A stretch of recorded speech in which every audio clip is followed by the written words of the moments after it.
আসসালামু আলাইকুম। আশা করছি সকলেই ভালো আছেন এবং সুস্থ আছেন। আজকে আমরা নতুন একটি অধ্যায় শুরু করব। জ্যামিতির ফ্রি কোর্সটা যে চালু করেছিলাম, ইতোমধ্যে আমরা 3টি চ্যাপ্টার শেষ করেছি: রেখাকোণ, ত্রিভুজ এবং চতুর্ভুজ।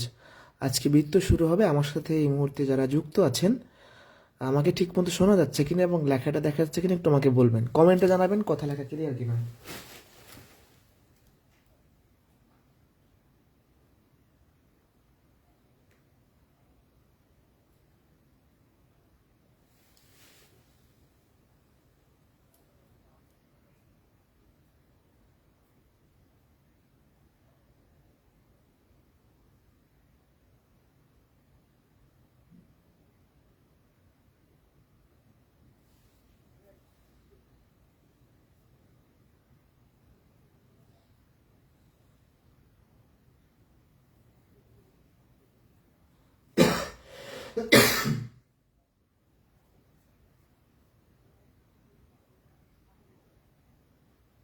কথা লেখা ক্লিয়ার আছে? আমি তাহলে শুরু করে দেই।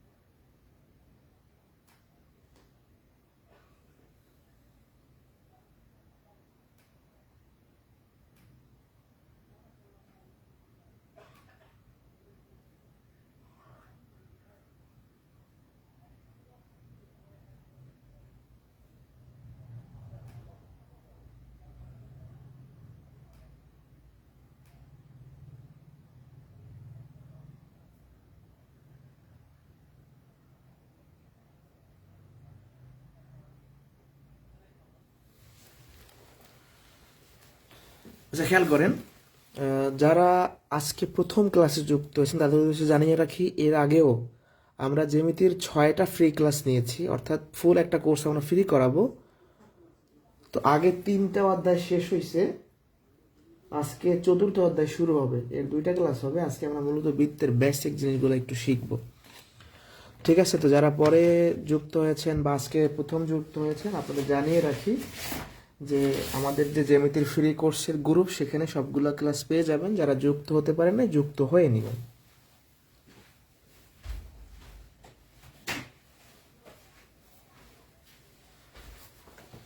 ওকে, আর মনে হয় তেমন কেউ আসবে না, তাহলে শুরু করা যাক। উপস্থিতি বেশি না হলে আসলে কিন্তু ক্লাস নিয়ে মজা নেই। তো যাই হোক, যারা আছেন ঠিকমতো নোট করবেন, এবং নোট করলে আপনার সম্পূর্ণ জ্যামিতিটা একবার কভার হবে ইনশাল্লাহ।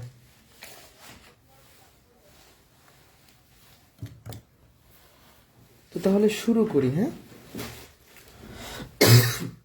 দুঃখিত। তো বৃত্তটা সকল জবের জন্য ইম্পর্টেন্ট এবং ম্যাথের বেসিক একটা পার্ট। তো আমরা ইনশাল্লাহ বেসিক সহই শেখাবো। জ্যামিতির যে কটা ক্লাস নিয়েছি সবগুলাই বেসিক সহই কিন্তু আমরা দেখিয়েছি। ওকে, তো শুরু করা যাক। তো প্রথমেই আমরা বৃত্তের যে বেসিক জিনিসটা আছে সেটা জেনে নিব। ফার্স্টে জানবো বৃত্ত কাকে বলে, তারপরে বৃত্তের যে বিভিন্ন পার্টগুলো রয়েছে পর্যায়ক্রমে আমরা জানবো।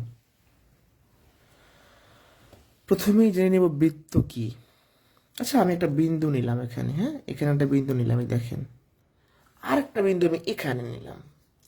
এটাকে মাঝখানে রেখে এই বিন্দুটা যদি আমি সমান দূরত্ব বজায় রেখে একবার ঘুরিয়ে নিয়ে আসি, তাহলে যে চিত্রটা হইল, এটার নাম হলো বৃত্ত।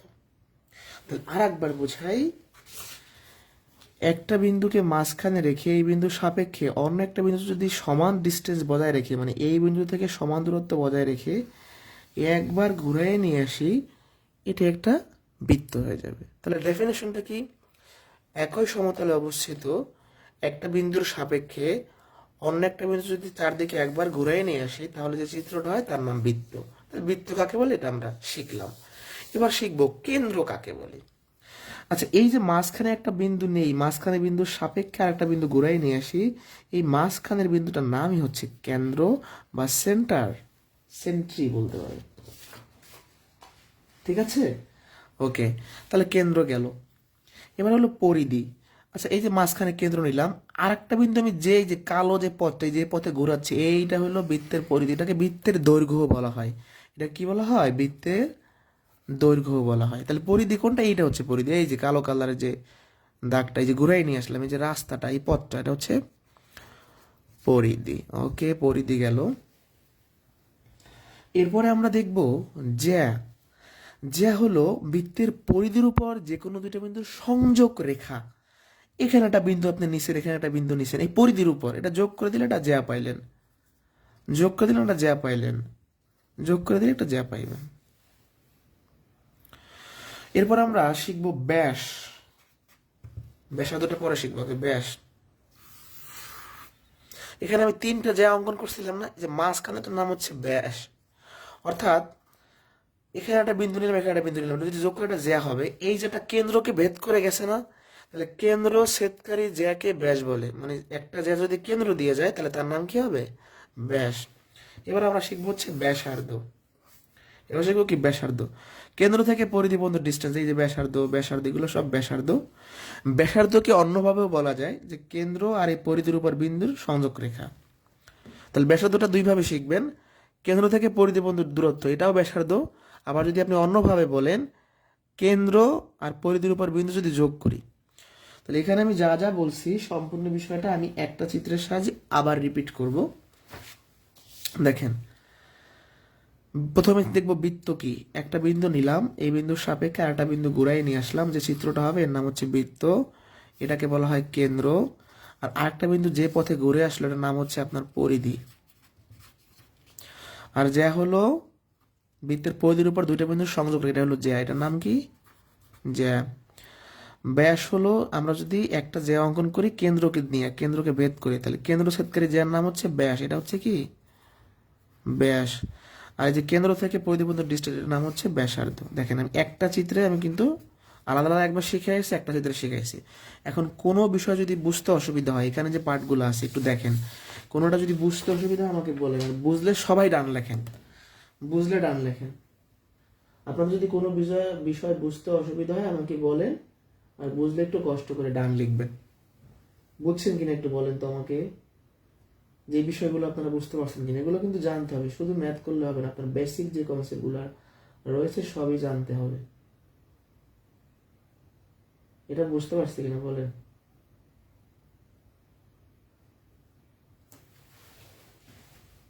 এটা বুঝতে পারছি কিনা দ্রুত বলেন, দ্রুত। ক্লিয়ার? কোনো প্রবলেম আছে? বুঝি না এমন কেউ আছেন? মানে আপনাদের তো কথা বলতে হবে, না বুঝলে তো আমি জানবো না যে আপনারা বুঝতে পারছেন। মানে কিছু মানুষ আছে, মানে ক্লাসে যে আসেন না আসেন বুঝতে পারি না আপনারা। ওকে, ঠিক আছে, আমি নেক্সট কোশ্চেনে যাচ্ছি। যাওয়ার একটা ঘোষণা দিয়ে রাখি, আগামী 12ই জানুয়ারি থেকে আমাদের বেসিক ম্যাথের কোর্স শুরু হচ্ছে। 750 টাকায় আপনারা একটা বই পাবেন ফ্রিতে। এই বইটাতে বেসিক শর্টকাট দেয়া থাকে, এটা আপনারা জানেন ভালো করে, খুব বেশি কথা বলবো না। প্রশ্নগুলোর বেসিক শর্টকাট সব দেয়া থাকবে এখানে। এই যে বেসিক নিয়ম, শর্টকাট নিয়ম সব থাকবে। এই বইটা পাবেন, কুরিয়ার খরচ দিয়ে দেওয়া হবে, এবং 5 মাস ক্লাস করতে পারবেন। যতবার বেসিক ম্যাথের কোর্স আসবে ফ্রিতে অ্যাড করে দেওয়া হবে। কোর্স ফি মাত্র 750 টাকা। যারা ভর্তি হবেন একটা স্ক্রিনশট দিয়ে রাখতে পারেন। আর প্রাইমারি একটা ক্রাশ কোর্স আমরা চালু করছি, মাত্র 299 টাকা, 4টা সাবজেক্ট, শুধুমাত্র প্রথম 200 জনের জন্য। সে বিষয়ে পরে বলবো, আগে ম্যাথ করাই। বেসিকটা দিলাম, এবার হচ্ছে আমরা চলে যাব। আচ্ছা, এতক্ষণ যে ডেফিনেশনগুলো আমরা পড়ে আসলাম, সেগুলো কিভাবে পরীক্ষা আসে সেটা একটু আমাদের দেখা উচিত। সেটা আমরা একটু দেখে ফেলি, সবাই একটু উত্তর করে ফেলি। বৃত্তের যে কোনো দুইটা বিন্দুর সংযোজক সরলরেখাকে কি বলে? দেখি 1 নাম্বারটা কে পারে। আমি তো এতক্ষণ বেসিক সবগুলো দেখাই আসছি। এখন আপনারা বলেন 1 নাম্বার প্রশ্নের অ্যান্সার কত?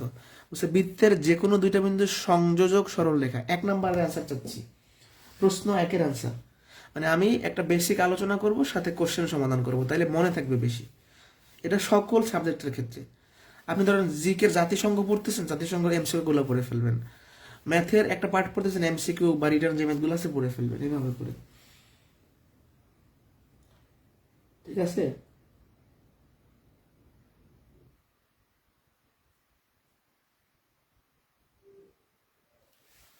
প্রশ্ন একের অ্যান্সারটা যারা দিয়েছেন ধন্যবাদ। আমরা চিত্র সহকারে বুঝবো, মুখস্থ করার কিছু নাই, যেমিতি সব চিত্র। বলছে কি, বৃত্তের যে কোনো দুইটা বিন্দু যোগ করলে যেটা পাই তার নাম হচ্ছে জ্যা। এবার প্রশ্ন দিয়ে বলছে বৃত্তের কেন্দ্র ছেদকারী যাকে কি বলে। 2 এর অ্যান্সারটা কত? 30তম বিসিএস আসছে। প্রশ্ন 2 এর উত্তর করেন। প্রশ্ন 2 এর অ্যান্সার কত হবে? প্রশ্ন 2 এর অ্যান্সার কত হবে? বৃত্তের কেন্দ্র ছেদকারী যা। কোশ্চেন 2 এর অ্যান্সার করেন, 1 নাম্বার তো শেষ। আর প্রাইমারি ব্যাচটাতে কিন্তু আমরা আজকে শুরু করছি, আজকে অলরেডি 30-35 জন ভর্তি করছি মাত্র 299 টাকায়। 4 জন শিক্ষক থাকবেন, 100+ ক্লাস হবে। প্রাইমারি সিলেবাস আমরা কভার করার চেষ্টা করব। প্রাইমারি পরীক্ষা পর্যন্ত ক্লাস চলবে মাত্র 300 টাকায়। ওকে, বৃত্তের কেন্দ্র ছেদকারী যা। আচ্ছা, এটা বৃত্ত আঁকি, আমাদের কোনো কিছু মুখস্থ করা দরকার না, জাস্ট চিত্র সহকারে বুঝবো। যা হলো পরিধির উপর দুইটা বিন্দু সংযোগ রেখা। যখন আমি এই যেটা কেন্দ্র দিয়ে আঁকি তার নাম কি হয়? ব্যাস হয়ে যায়। বৃত্তের কেন্দ্র থেকে পরিধির যে কোনো বিন্দুর সংযোজক সরলরেখাকে কি বলে? 3 নাম্বার অ্যান্সারটা বলেন তো। প্রশ্ন 3, প্রশ্ন 3-এর অ্যান্সারটা বলেন। কোয়েশ্চেন 3,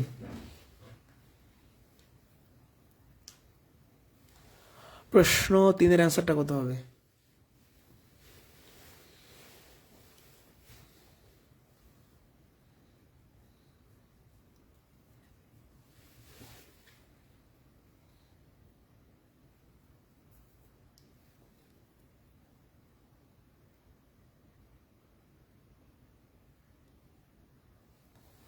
প্রশ্ন 3-এর অ্যান্সারটা কি হবে? দ্রুত।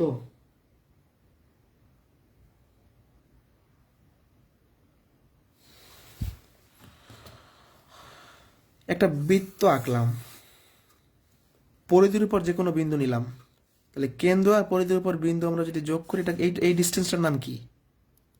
বেশ, স্যার হচ্ছে গ। এখন একটা মজার ব্যাপার দেখি। আচ্ছা, এইটুকু ব্যাসার্ধ, দুই পাশের ব্যাসার্ধ মিলে কিন্তু ব্যাস হয়ে যায়, এটাও মনে রাখবে। এটা আমরা যখন বৃত্তের পরিমিতি পাঠটা করাবো দেখাই দিব, হ্যাঁ।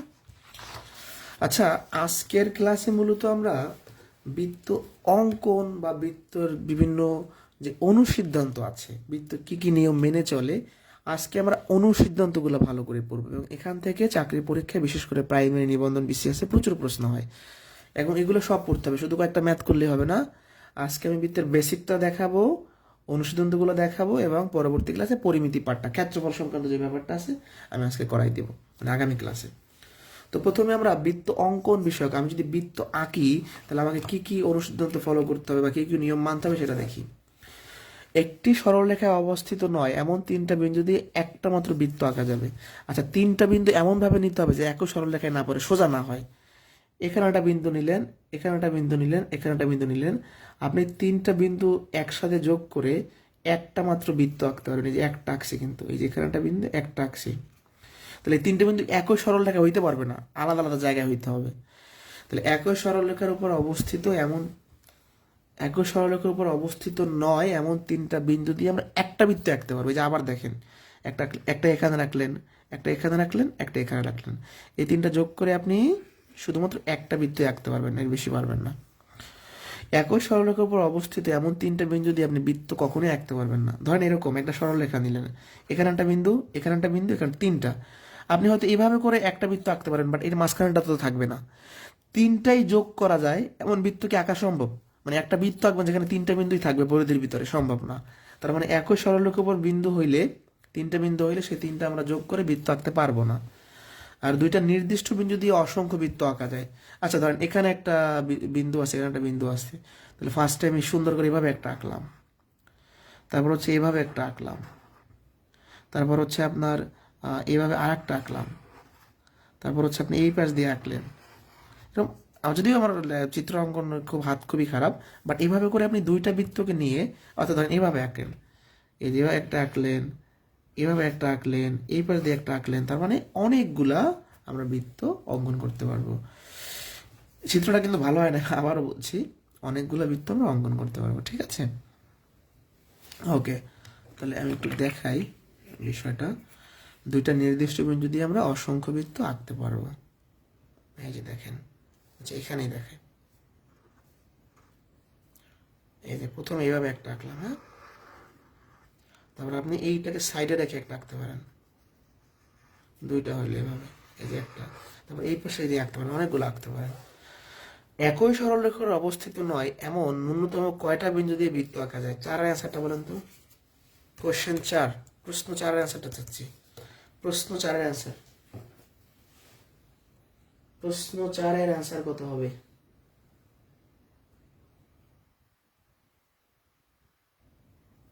প্রশ্ন 4-এর অ্যান্সার কত হবে একটু বলেন।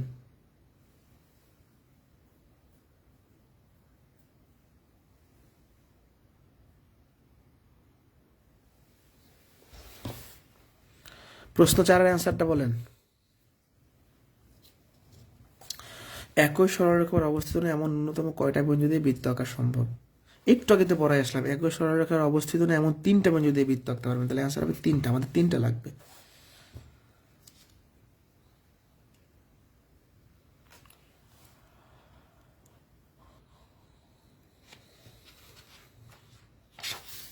আচ্ছা, এতক্ষণ আমরা যে অনুশীলনগুলো পড়েছি সেগুলো কিসের জন্য ছিল? সেগুলো ছিল অঙ্কন বিষয়ক, মানে আঁকার ক্ষেত্রে। এখন আমরা দেখব বৃত্তের ব্যাস, ব্যাসার্ধ, জ্যা সংক্রান্ত যে অনুশীলন রয়েছে। বৃত্তের ব্যাসই বৃহত্তম জ্যা, এটা অনেকবার চাকরি পরীক্ষায় আসছে, ভেরি ভেরি ইম্পর্টেন্ট, লিখে রাখবেন যারা নোট করবেন বা যাদের কাছে আমাদের এই লেকচার শিটটা আছে, যে বেসিক ম্যাথের যে কোর্স শুরু হবে তার, এটা এখানে লিখে রাখবেন, ভেরি ভেরি ইম্পর্টেন্ট। আচ্ছা, আমরা একটু প্রমাণটা দেখি বৃত্তের ব্যাস বৃহত্তম জ্যা হয় কিনা। আমি একটা বৃত্ত আঁকলাম, হ্যাঁ,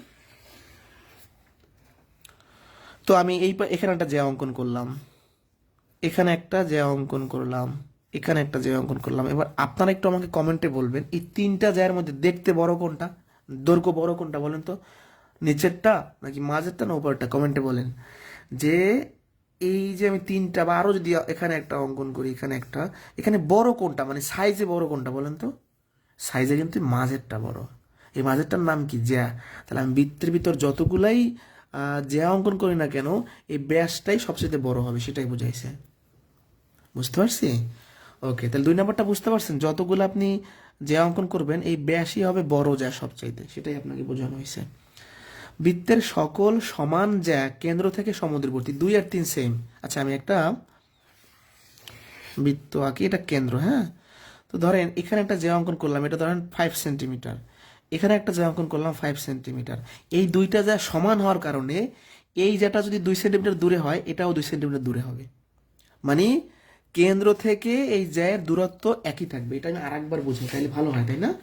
এটা আমি আরেকবার বুঝাইলে মনে হয় ভালো হয়। আচ্ছা দেখেন, এখানে একটু আবার অঙ্কন করে দেখাই।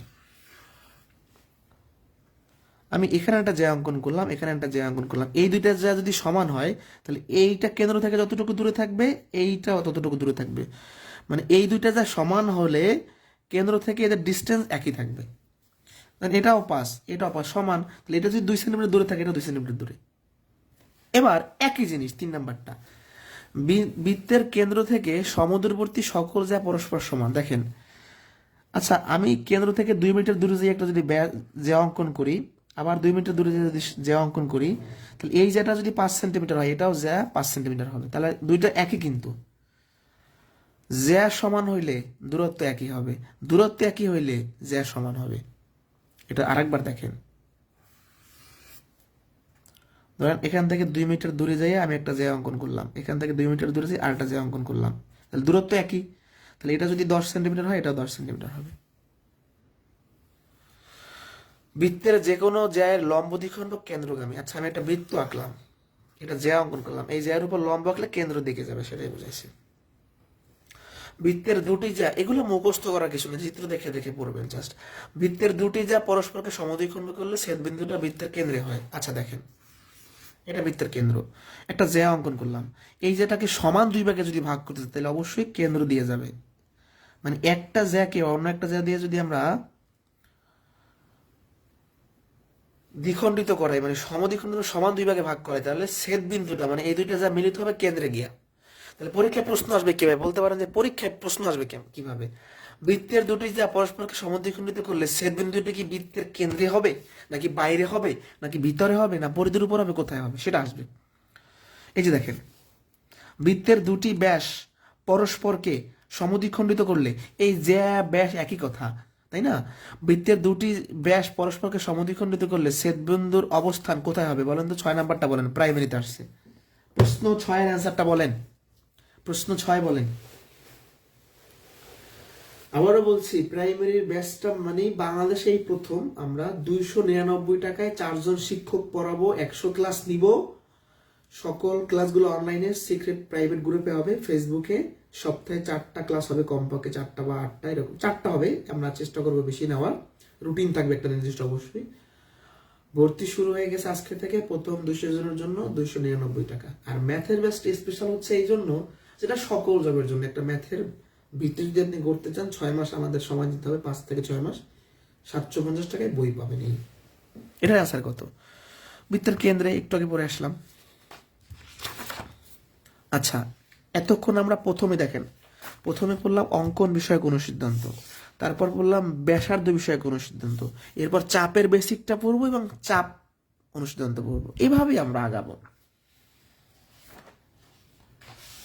ঠিক আছে? এবার চাপে চলে যায়। চাপ জিনিসটা কি? খুবই সহজ। দেখেন, আমরা একটা বৃত্ত আঁকি, যেহেতু বৃত্তের কাহিনী, তাহলে বৃত্ত অবশ্যই আমাদের আঁকতে হবে, তাই না? আচ্ছা দেখেন, চাপ হলো পরিধির একটা অংশ যদি আমরা কেটে নেই। আচ্ছা ধরেন আমার মনে চাইছে আমি এইটুকু অংশ, এই যে দেখেন এখান থেকে কাটা শুরু করলাম, এইটুকু অংশ কেটে নিলাম, এই পর্যন্ত ধরেন এ থেকে বি পর্যন্ত কেটে নিলাম, তাহলে এ বি একটা চাপ। তাহলে চাপ হলো পরিধির যে কোনো অংশ, পরিধির একটা অংশ। এখন আপনি যখন একটা বৃত্তে একটা চাপ অঙ্কন করবেন, অটোমেটিক আরেকটা চাপ সৃষ্টি হয়ে যাবে। এখানে দেখেন, এখানে একটা চাপ বানাইছি না আমরা, তাহলে নিচে আরেকটা চাপ হয়ে গেছে।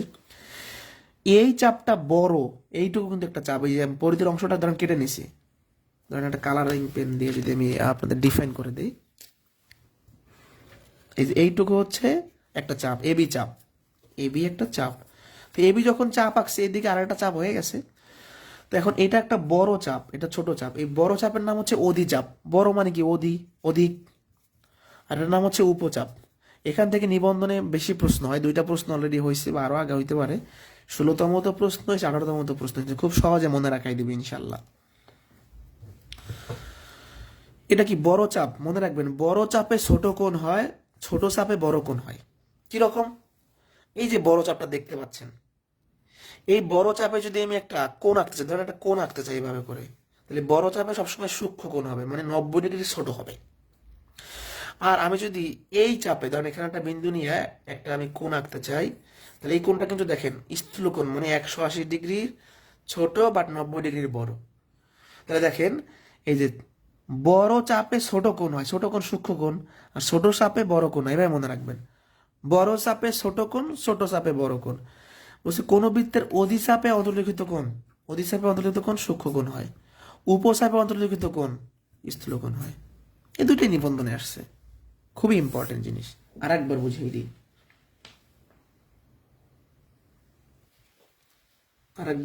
দেখেন প্রথম থেকে আরেকবার বুঝাই, না হলে মনে থাকবে না। এটা একটা বৃত্ত, চাপ হলো, আপনি এখান থেকে এইটুকু যদি এটা একটা চাপ, এবি একটা চাপ। তো আপনি এবি চাপ যখন অঙ্কন করছেন, এখানে আরেকটা চাপ সৃষ্টি হয়েছে। এটা বড় চাপ, তাই এটার নাম হচ্ছে অধি। এটা ছোট, তাই তার নাম হচ্ছে উপ। এখন আপনি এখানে একটা বিন্দু নিচ্ছেন, সাপোজ নিয়ে একটা কোণ আঁকতে চান, এই কোণটা হবে সূক্ষ্ম কোণ, 90 ডিগ্রি ছোট। আপনি এখানে একটা বিন্দু নিচ্ছেন, একটা কোণ আঁকতে চান, এই কোণটা হবে 90 ডিগ্রি বড় বাট 180 ছোট, এর নাম হচ্ছে স্থূল কোণ। তাহলে অধি চাপে সূক্ষ্ম কোণ হয়, উপচাপে স্থূল কোণ হয়। এই জিনিসগুলো বুঝছেন কিনা আগে বলেন তো? এইটা না বুঝলে কিন্তু সামনে আমি যাবো না, এইটা বুঝাইতে হবে ভালো করে। এইটুকু বুঝলে আমি এই দিকে চলে যাবো। এইটুকু বুঝছেন নাকি আমাকে একটু শিওর করেন? এইটুকু বুঝছেন নাকি আমাকে শিওর করেন? চাপ বুঝছেন কিনা আপনারা বলতে থাকেন, আমি আপনাদের আবার একটু অ্যাডভার্টাইজমেন্ট করি, কোর্সের বিষয়ে একটু বলি, নাহলে অনেকেই জানেন না কোর্সের বিষয়ে। কারণ আমাদের পেজে ফলোয়ার আছে 2,70,000, 80 মানে 70-75,000। আর সবার কাছে কি পোস্ট যায়? যায় না। এই জন্য বারবার বলতে হয়, আবার কেউ বিরক্ত হয়ে না।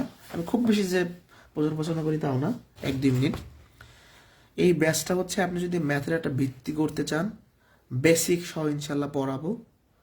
তো এই ব্যাচটা আগামী 12 জানুয়ারি থেকে আমাদের টুকটাক বেসিক ক্লাস শুরু হবে, এরপর মূল ক্লাস শুরু হবে। এই বইটা আপনারা পাবেন, বেসিক শর্টকাট টেকনিক সম্বলিত। এখানে প্রশ্নগুলো শর্টকাট থাকবে, বেসিক থাকবে। এই দেখেন সুন্দর করে ভাঙাই দিছি কি কি করা লাগবে কোশ্চেনে। হ্যাঁ, মিশ্রণ অঙ্কের বেসিক 1 লাইনে কিভাবে করবেন, বীজগণিত, পাটিগণিত, জ্যামিতি। তাহলে বই পাবেন, লাইভ ক্লাস পাবেন, কুরিয়ার খরচ 750 টাকা। আর প্রাইমারি ব্যাচ তো নতুন শুরু হয়েছে 299 টাকা। আবার নিবন্ধনের ব্যাচ আছে 820 টাকা। অনেকগুলো ব্যাচ আছে। যে কোনো ব্যাচ সম্পর্কে জানতে যারা প্রাইমারির 299 টাকার অফারে ভর্তি হবেন, মোটামুটি আপনার আগামী আজকে বা আগামী কালকের মধ্যে ভর্তি হওয়ার চেষ্টা করবেন। 2 দিনের মধ্যে ইনশাল্লাহ 100 বা 150 প্লাস হয়ে যাবে।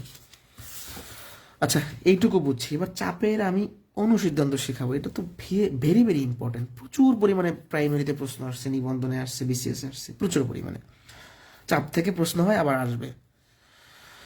আচ্ছা, আমি একটা বৃত্ত আঁকি, একটা ধরেন চাপ আঁকি, এখান থেকে একটা এবি চাপ আঁকলাম। তো এই চাপটা আমি সুন্দর করে বোঝানোর জন্য একটা পয়েন্ট নিলাম। চাপটা মূলত কিন্তু এইটা কিন্তু চাপ, এটা আমি চাপটাকে ভালো করে বোঝানোর জন্য একটা চিত্র আঁকলাম। এখন এই কেন্দ্রে যে কোণ হচ্ছে, কেন্দ্রের এটার নাম হচ্ছে কেন্দ্রস্থ কোণ। এই যে কেন্দ্রের কোণটার নাম হচ্ছে কেন্দ্রস্থ কোণ। আর এইখানে 3টা ভিতরে কোণ আছে, এগুলা পরিধির সাথে লেগে আছে না, এটা কি পরিধি না? এর নাম পরিধিস্থ কোণ, এটাকে বৃত্তস্থ কোণ বলা হয়। তাহলে এই কোণটার নাম কি? কেন্দ্রস্থ কোণ। এই কোণগুলোর নাম কি? পরিধিস্থ কোণও বলা যাবে বা বৃত্তস্থ বলা যাবে। প্রথম যে অনুসিদ্ধান্ত সেটা হচ্ছে একই চাপের উপর দণ্ডায়মান, মানে এই একটা চাপের উপর আমি দণ্ডায়মান যে কোণগুলো নিয়েছি, একই চাপের উপর দণ্ডায়মান কেন্দ্রের কোণটা পরিধির দ্বিগুণ। উল্টোভাবে বললে পরিধির কোণটা কেন্দ্রের অর্ধেক, একই কথা। আবারও বলি, এই কেন্দ্রের কোণটা পরিধির দ্বিগুণ। সাপোজ এটা যদি 60 ডিগ্রি হয়, সাপোজ, তাহলে এটা অবশ্যই 120 ডিগ্রি হবে। কি বলছি বলেন তো? এটা যদি 60 হয় তাহলে এটা 120 ডিগ্রি হবে। তাহলে পরিধির কোণটার দ্বিগুণ হবে কেন্দ্রের কোণটা। এই যে কেন্দ্রস্থ কোণটা পরিধির দ্বিগুণ, এটা 1 নাম্বারটা গেল, যে কেন্দ্রস্থ কোণ ইজ ইকুয়াল টু পরিধির দ্বিগুণ। এটা মনে রাখবেন, মুখস্থ করেন, বাট বুঝে বুঝে মুখস্থ করবেন। আর এই যে পরিধির 3টা কোণ আছে বা বৃত্তস্থ কোণ, এরা সবসময় সমান হবে। এটা যদি 60 হয়, এটাও 60, এটাও 60। বুঝতে পারছি? তাহলে 2টা জিনিস পড়াইলাম। একই চাপের উপর দণ্ডায়মান কেন্দ্রের কোণটা পরিধির দ্বিগুণ, আর এই পরিধির 3টা কোণ এরা পরস্পর সমান। এটা তো 3টা স্টার দিয়ে নেই আমরা, এটা অনেকবার, এটা হুবহু পরীক্ষায় আসবে, প্রাইমারিতে আসছে, নিবন্ধনে আসছে, আবার আসবে। অর্ধবৃত্তস্থ কোণ সমকোণ, পরীক্ষায় আসবে কি? অর্ধবৃত্তস্থ কোণ টান দিয়ে বলবে সমকোণ না সূক্ষ্মকোণ না স্থূলকোণ। অর্ধবৃত্তস্থ, একটা বৃত্তের অর্ধেক নেন, আমরা একটা বৃত্তর অর্ধেক নিলাম। ধরেন একটা বৃত্ত এরকম আছে, আমরা এই অর্ধেক নিলাম, এই অর্ধেক। তো এই অর্ধেক বৃত্তের ভিতরে যদি কোণ আঁকতে চাই, দেখেন আমি কোণ আঁকতে গেলে এটা 90 ডিগ্রি হয়। যদি চিত্রটা একদম প্রপারলি হয় না, এবার 90 ডিগ্রি হবে। অর্ধেক বৃত্তের ভিতরে যদি কোণ আঁকতে চাই, আর একবার দেখেন, আমরা যদি অর্ধেক বৃত্তের ভিতরে কোণ আঁকতে চাই, এই কোণটাই করি, এইটুকু 90 ডিগ্রি। অর্ধেক বৃত্তের ভিতরে কোণ আঁকলে 90 ডিগ্রি হয়। 3টা অনুশীলন তো খুবই ইম্পর্টেন্ট ভাই, খুবই ইম্পর্টেন্ট। আর একবার বলছি, একটা চাপ আঁকছিলাম, তাহলে এগুলা কি, এইটা আবার কি? আমি কোণগুলোকে বোঝানোর জন্য এখানে একটা বিন্দু নিয়ে এই 3টা বিন্দু যোগ করে দিছিলাম, দেখেন, কেন্দ্রের সাথে যোগ করে দিছিলাম। এটা কেন্দ্রের কোণ, এগুলোর নাম পরিধিস্থ কোণ বা বৃত্তস্থ কোণ। প্রথমটা হলো কেন্দ্রের কোণটা পরিধির দ্বিগুণ হবে, এটা 60 হলে এটা 120 ডিগ্রি, এটা 50 হলে এটা 100 ডিগ্রি, এটা গেল। আবার এই 3টা কোণ সমান হবে। আর লাস্টে বলছি অর্ধেক বৃত্তের ভিতরে কোণ আঁকলে সেটা 90 ডিগ্রি, মানে সমকোণ হয়। এই পর্যন্ত ডান কিনা?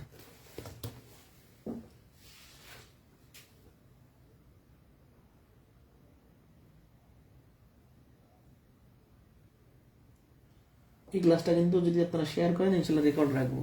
শেয়ার করে রাখতে পারেন, একটু রিয়াকশন ব্যবহার করেন সকলে। যাদের ক্লাসে যুক্ত হতে লেট হয়ে গেছে, আমি ক্লাস রেকর্ড রাখবো, টেনশনের কারণ নাই, দেখে নেবেন। আজকে নিয়ে 60টা ক্লাস ছিল, আপনাদের 60টা ক্লাস রুটিন দিয়া ফ্রি কোর্স করাচ্ছি, বুঝতে পারছেন? রুটিন দিয়ে, এবং এখন পর্যন্ত সেই রুটিন ঠিক আছে, এখন পর্যন্ত সেই রুটিনের নড়চড় হয় নাই। যেদিন যেটা ক্লাস নিবে বলছি, রুটিন চেঞ্জ হইতে পারে, বাট সেটা আমি বলে দিব। এখন পর্যন্ত 60টা ক্লাস হয়ে গেছে, আর 3-4টা ক্লাস নিব আস্তে আস্তে। এবার যে প্রশ্ন, মানে এবার যে অনুশীলন তো পড়ে আসছে, সেগুলো কি কোশ্চেন দেখতে হবে না? বৃত্তের একই চাপের উপর দণ্ডায়মান কেন্দ্রস্থ কোণ পরিধিস্থ কোণের কত গুণ? দ্বিগুণ। একই চাপের উপর দণ্ডায়মান, এটা কি হবে? এটা হচ্ছে পরিধিস্থ কোণ হবে, টাইপিং মিস্টেক আছে। একই চাপের উপর দণ্ডায়মান পরিধিস্থ কোণের পরিমাণ 60 হলে কেন্দ্রস্থ কোণ কত? 13 নাম্বার, 14 নাম্বার, 16 নাম্বার অ্যান্সার করবেন। 13 নাম্বারটা কত? 13 কত? 13 পরিধিস্থ কোণ 60 হলে কেন্দ্রস্থ কোণ কত? 13 এর অ্যান্সারটা দেন।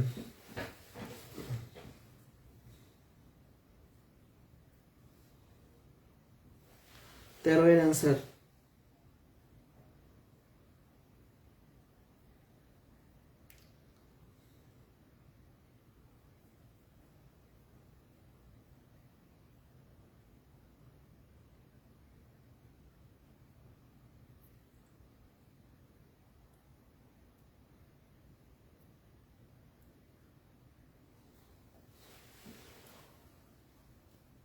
ওকে, আচ্ছা 13 এর অ্যান্সার দেওয়ার পর আপনাদের একটু আমি একটু সময় নিই। সময়টা হলো, এটা অ্যান্সারটা সবারই হয়েছে, এটা শেষ করি আগে। আমরা জানি কেন্দ্রের কোণটা পরিধির দ্বিগুণ হয়, 60 গুণন 2 120 ডিগ্রি। এবার আপনাদের তো একটা মতামত নিয়ে, মতামতটা হচ্ছে যে আপনারা দেখেন যে আমাদের ক্লাস হোয়াইট বোর্ডেও হয়, এভাবেও হয়। ক্লাস আমি দুইভাবেই নেই, যেখানে যেটা প্রয়োজন। যেমন বীজগণিতের ক্লাস ম্যাক্সিমাম হোয়াইট বোর্ডেই নেওয়া হয়। তো আপনাদের কাছে প্রশ্নটা হলো, ক্লাস কি এভাবে ভালো নাকি হোয়াইট বোর্ডে ভালো, এটা একটু আমাকে জানান তো। হোয়াইট বোর্ডে ভালো না এভাবে ভালো, বুঝতে পারেন? এভাবে করলে সুবিধাটা হচ্ছে যে কম্পেয়ার করা যায়, একটার সাথে একটা কম্পেয়ার করা যায়। প্রিভিয়াসে কি করা যায়, কম্পেয়ার করা যায়, একটা ম্যাচের একটা মধ্যে তফাৎ। আর বোর্ডে করাইলে সেটা পসিবল হয় না, বোর্ডে লিখে লিখে করাইলে সময় যায়। আবার বোর্ডে ভালো বোঝানো যায়, যখন আমাকে দেখেন তখন ভালো বোঝানো যায়। যাই হোক, দুইটাই ভাবেই হবে, বাট আমাদের তাও মতামত জানা দরকার আছে যে কোনভাবে ক্লাস ভালো হয়। মানে এভাবে ভালো সুবিধা নাকি হোয়াইট বোর্ডে লিখে করালে সুবিধা। এভাবে করাইলে একদম গোছানো হয়। হ্যাঁ,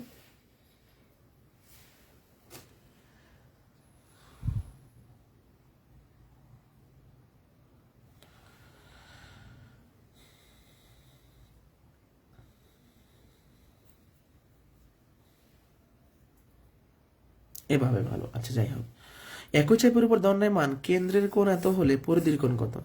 পরিধির কোণ দিয়ে কেন্দ্র চাইছে, কেন্দ্র দিয়ে পরিধি চাইছে। পরিধির কোণটা কেন্দ্রের অর্ধেক, তাই না? 55 ডিগ্রি। এটা কত হবে? 16। এটা যারা বুঝি নাই, যারা বুঝি না, একদম কম বোঝেন, তাদের জন্য দেখেন, আমরা জানি কেন্দ্রস্থ কোণ ইকুয়াল টু 2 গুণন পরিধিস্থ কোণ। কেন্দ্রের কোণটা আছে 110 ডিগ্রি, পরিধির কোণটা বের করবো। তো পরিধির কোণ বের করতে হলে 110 ডিগ্রি নিচে 2 ভাগ হয়ে যাবে। বাট এত পেঁচানো যাবে না। পরিধির কোণের দ্বিগুণ হচ্ছে কেন্দ্রের কোণ, আর কেন্দ্রের কোণের অর্ধেক হচ্ছে পরিধির কোণ। সোজা হিসাব।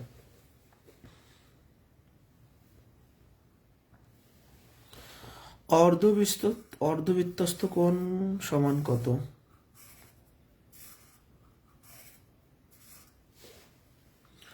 আমরা একটু আগে দেখে আসলাম যে আমরা অর্ধেক বৃত্তে যদি কোণ আঁকি, আমি আবার বলছি চিত্রটা কিন্তু প্রপারলি হচ্ছে না, কারণ বৃত্তই তো প্রপারলি হচ্ছে না। আর অর্ধেক বৃত্তের ভিতরে কোণ আঁকলে এটা 90 ডিগ্রি হবে, যেরকম দেখেন এটা 90 ডিগ্রি হচ্ছে।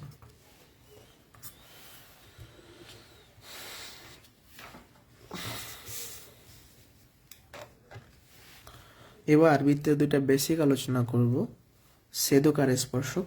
এটা খুবই ইম্পর্টেন্ট বিষয়, খুবই সহজ। আচ্ছা, একটা বৃত্ত আঁকলাম,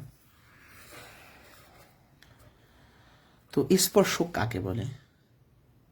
একটা বৃত্ত আর একটা সরলরেখা যদি একটি ছেদবিন্দু থাকে, আচ্ছা একটা বৃত্ত, এটা একটা সরলরেখা এরকম স্পর্শ করে গেল, তাহলে সে একটা জায়গায় স্পর্শ করছে, এটার নাম হচ্ছে স্পর্শক। স্পর্শক মানে কি? যে স্পর্শ করে যায়। তাহলে একটা বৃত্ত আর একটা সরলরেখা যদি একটি মাত্র ছেদবিন্দু থাকে, তার নাম হচ্ছে স্পর্শক। ছেদক কোনটা? যার দুইটা ছেদবিন্দু থাকে। ছেদক মানে মাঝখান দিয়ে ভেদ করে যাবে। দেখেন এই বৃত্তটা কি, এই সরলরেখাটা দুইটা জায়গায় ছেদ করছে, এখানে একবার এখানে একবার। আরেকবার দেখাই, এটার নাম হবে স্পর্শক। একটা বিন্দুতে ছেদ করছে, এটার নাম হবে ছেদক, দুইটা বিন্দুতে ছেদ করছে। আশা করছি আর বলা লাগবে না। তাহলে একটা বৃত্ত আর একটা সরলরেখার একটা ছেদ বিন্দুতে থাকলে তার নাম হচ্ছে স্পর্শক, আর দুইটা থাকলে ছেদক। এবার স্পর্শক থেকে তেমন প্রশ্ন হয় না, তারপর একটু করে রাখি।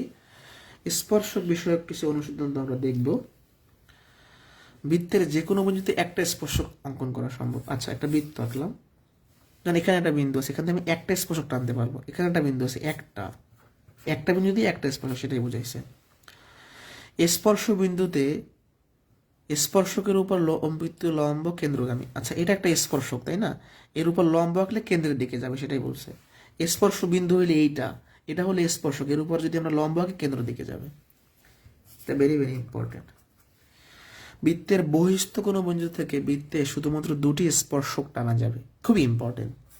এবং ওই বিন্দু থেকে স্পর্শকের দূরত্ব সমান। আচ্ছা দেখেন, একটা বৃত্ত আমি আঁকছি, এইখানে একটা বিন্দু আছে, তো এই বিন্দু থেকে এইভাবে একটা টান দিলাম আর টান দিলাম, তাহলে আমি আর কিন্তু আঁকতে পারবো না। একটা বৃত্তের বাইরের কোনো বিন্দু থেকে দুইটা স্পর্শক টানতে পারবেন, তাহলে বলতে পারেন আরো যদি আপনি আঁকতে চান এটা আর স্পষ্ট না, ছেদক হয়ে যাবে। কি বুঝতে পারছি? ওকে, তাহলে আরেকবার বুঝাই। ধরেন একটা বৃত্ত এরকম আছে, বাইরের বিন্দু এটা, তাহলে দুইটা স্পর্শক টানা যাবে। তাহলে বৃত্তের বাইরের বিন্দু থেকে দুইটা স্পর্শক জানতে পারবেন, আর বেশি পারবেন না, দুইটাই পারবেন।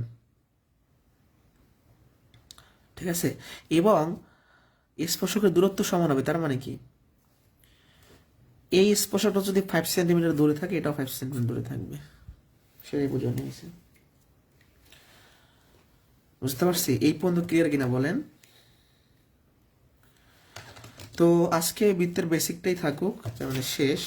আগামী ক্লাসে আমরা বৃত্তের পরিমিতি, ক্ষেত্রফলের যে অঙ্কগুলো দেখব। আর এই বেসিক ম্যাথের কোর্সটা কিন্তু শুরু হচ্ছে আপনাদের 12ই জানুয়ারি থেকে।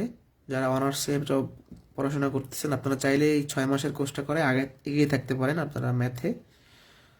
তো আমাদের কোর্স করে হতাশ হয়েছে এরকম স্টুডেন্ট খুব কমই আছে হয়তোবা। আমরা চেষ্টা করছি যতটুকু সম্ভব 85টা ক্লাস নিয়ে। বাট যেটা হয়, 85টা ক্লাস করার মন মানসিকতা নিয়েই ভর্তি হইতে হবে। 85টা ক্লাস যদি করতে পারেন, ভালো কিছু করতে পারবেন। ম্যাথের ক্ষেত্রে বলতেছি, শুধু ম্যাথ বললে তো চাকরি হবে না। বাট চাকরির ক্ষেত্রে ম্যাথ এবং ইংলিশ একটা ট্রাম্প কার্ড। অর্থাৎ ম্যাথে ভালো করলে, ইংলিশে ভালো করলে চাকরিটা দ্রুত হওয়া সম্ভব।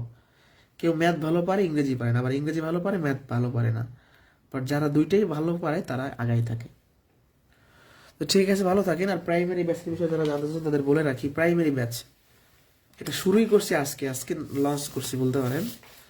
এই প্রাইমারি ব্যাচে আপনার